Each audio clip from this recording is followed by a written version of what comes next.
2 de marzo. El pasaje es Lucas 23, del 26 hasta el 43. Estamos viendo la pasión, lo que en el catolicismo le llaman la pasión de Cristo. ¿Ok? Fue enjuiciado por Pilato, por Herodes. No se le encontró este delito.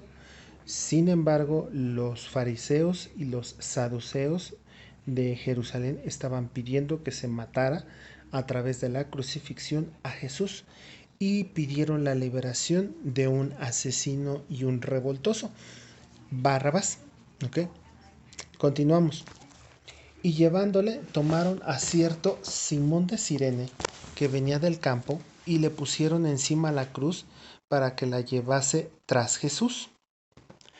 Jesús ya estaba cansado de cargar la cruz y le pusieron a este Simón de Cirene para que le ayudara a cargar la cruz. Él venía de trabajar y de todos modos lo pusieron a trabajar más. Y le seguiría gran multitud del pueblo y de mujeres que lloraban y hacían lamentación por él. Pero Jesús, vuelto hacia ellas, les dijo: Hijas de Jerusalén, no lloren por mí, lloren por ustedes mismas y por vuestros hijos. Porque he aquí vendrán días en que dirán: bienaventuradas las estériles. ¿Quiénes son las estériles? Las que no pueden tener bebés. Entonces, ¿y qué significa bienaventuradas? Significa de que tuvieron buena suerte, que tuvieron que les fue bien en la vida, que les fue bien, que son felices, que tuvieron una buena ventura y les fue bien en la vida. Bienaventuradas las estériles y los vientres que no concibieron. ¿Cuál es el vientre? La pancita. ¿Y qué significa la expresión los vientres que no concibieron? Significa que son felices y que les fue bien a las que no pudieron tener hijos. ¿Por qué? Bueno, todavía dice más. Bienaventuradas las estériles y los vientres que no concibieron y los pechos que no criaron. ¿Ok? Pechos. Las mamás amamantan, dan de tomar lechita a los bebés con su pecho. Entonces, bienaventuradas las estériles, los vientres que no concibieron, las pancitas que no cargaron bebés y los pechos que no dieron de comer a los bebés, a un bebé. Entonces, o sea, básicamente está diciendo, si no tuvieron hijos, ellas van a estar dando gracias a Dios. Y ustedes que sí tuvieron van a decir que bien les fue a ellas. ¿Sí? Entonces comenzarán a decir a los montes. O sea, estas mujeres le van a decir a los montes, a las montañas, a los cerros, caigan sobre nosotros. Y ahí le van a decir a los collados, cúbranos, porque si en el árbol verde hacen estas cosas, en el seco, ¿qué no se hará? ¿Qué significa esta expresión? La leña, la madera que se corta de los árboles, se debe de cortar leña o madera seca para que prenda bien, para que se haga una flama grande. Pero aquí lo que está diciendo es que aún con leña verde estaban haciendo un muy buen fuego. Con leña que todavía tenía mucha agüita, estaban haciendo un fuego muy grande. Entonces la expresión es, si con estas que están todavía verdes, están haciendo un gran fuego, ¿qué no van a hacer con nosotras que estamos secas? O sea, que estamos mal. O sea, aquí lo que estaba tratando de decir era que bien les está yendo a las que son puras, que no han tenido bebés. Ahora, si a ellas que les está yendo mal, que no han tenido bebés, pero les está yendo mal, imagínate lo que nos va a pasar a nosotras que sí tenemos bebés. O sea, les estaba diciendo, lloren porque les va a ir muy mal. pero lloren no ahorita, van a llorar después, ¿ok? Llevaban también con él a otros dos que eran malhechores, que eran gente mala, ujú, para que también los crucificaran, para que fueran muertos. Y cuando llegaron al lugar llamado de la Calavera, ese lugar llamado de la Calavera era un cerro, un montecito que se llamaba Gólgota en griego se llama Gólgota. Sí, creo que sí era en griego. Bueno, eso significa calavera, era el lugar de la calavera y era un lugar que estaba en alto, era un cerrito, ¿sí? Pero quedaba a la pasada. Entonces, lo que hacían los romanos y obviamente los fariseos, los líderes, era que crucificaban allí en ese lugar alto a los malhechores, pero los crucificaban desnudos para humillarlos, para que la gente se riera de ellos, para que les hicieran burla, para que se mostrara su vergüenza, se decía bíblicamente. Entonces, en ese lugar los ponían, estaban en alto, estaban desnudos y estaban muriendo. La crucifixión era un proceso en el cual las manos, como ustedes lo saben, no en esta parte se desgarra, se rompe. Si le ponen un clavo aquí, con el peso del cuerpo se va a separar así los dedos y se rompe. Y ya no se puede sostener. Sin embargo, en esta parte hay huesos, ujú, que no van a permitir que el clavo pase. Entonces crucificaban aquí, aquí y en los pies. Y los crucificaban con los pies un poquito doblados, para que durante todo el tiempo que estuvieran crucificados tuvieran que hacer esfuerzo con las piernas.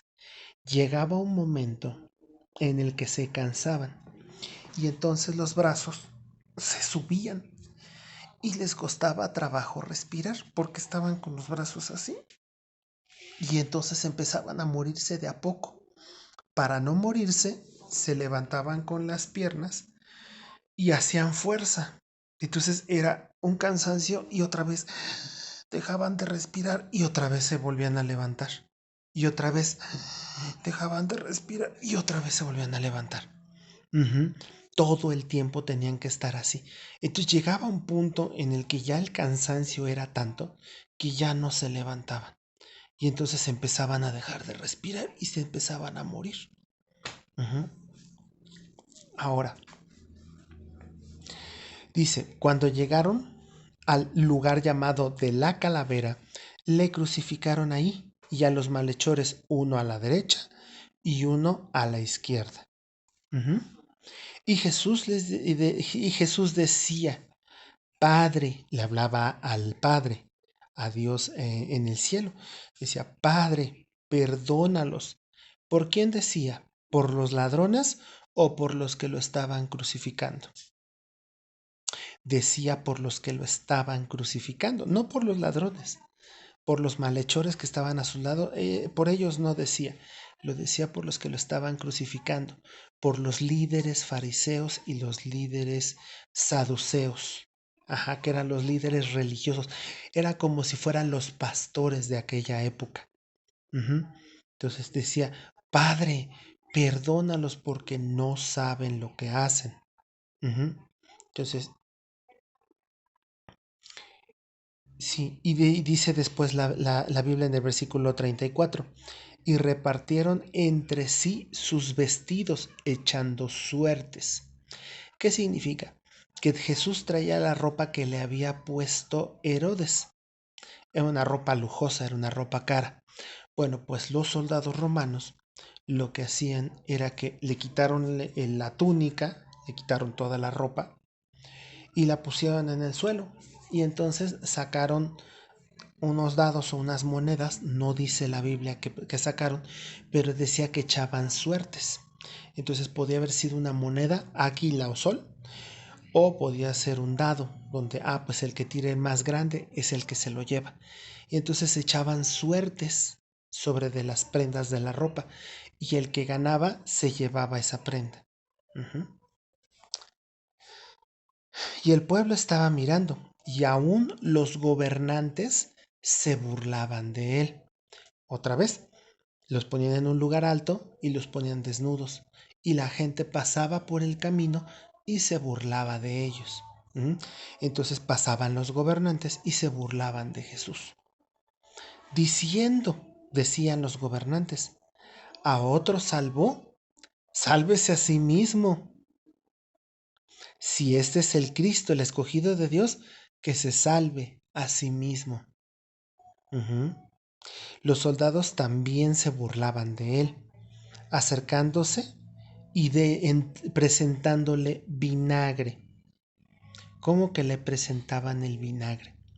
Bueno, eh, hacían en aquel entonces los soldados romanos, no tenían Gatorade ni tenían suero y el agua no la acostumbraban tomar, pero tenían un refresco que los soldados hacían para hidratarse, que era vinagre mezclado con mirra y no me acuerdo con qué otra cosa, lo mezclaban con otras cosas. Era como un Gatorade de aquella época. Y entonces lo tomaron esa bebida y la pusieron en un algodón, en un hisopo. Es un algodón. Lo humedecieron en esa bebida y se lo daban a Jesús. Aparte que era rehidratante, perdón, era una bebida que ayudaba a sanar las heridas. Ujú. Entonces se lo ofrecían, pero Jesús no quiso. Bueno, y diciendo, si tú eres el rey de los judíos, sálvate a ti mismo. Además, en la cruz, en la parte de arriba de la cruz donde estaba Jesús, había un letrero escrito en griego, era el idioma universal en aquel entonces, en latín, que era el idioma que hablaban los romanos, y en letras hebreas. Y decía, este es el rey de los judíos. Pero Dios tenía preparado algo.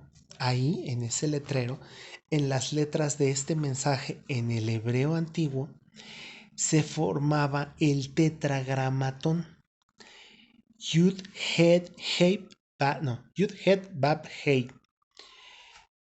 Y ese es el nombre de Dios. Entonces, ellos podían ver el nombre de Dios con las letras hebreas. Era como un acróstico. Pregúntenle a su mamá qué es un acróstico. Ujú. Decía Jesús Nazareno, rey de los judíos. Ujú.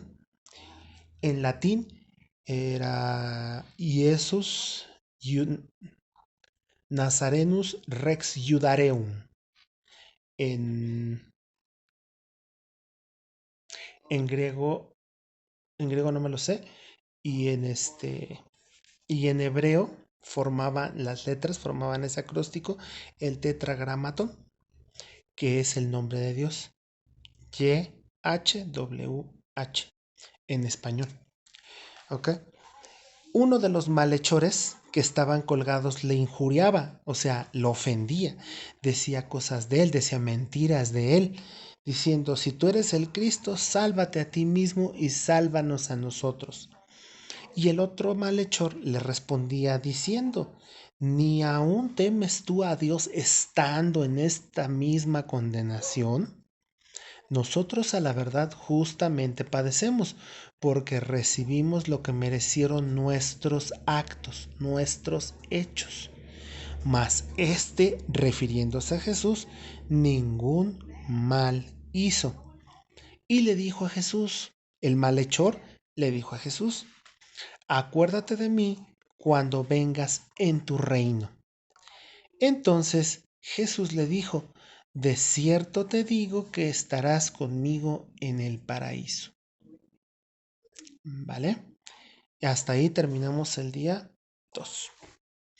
Y vamos por el día 3, pero déjenme echarme un traguito de agua.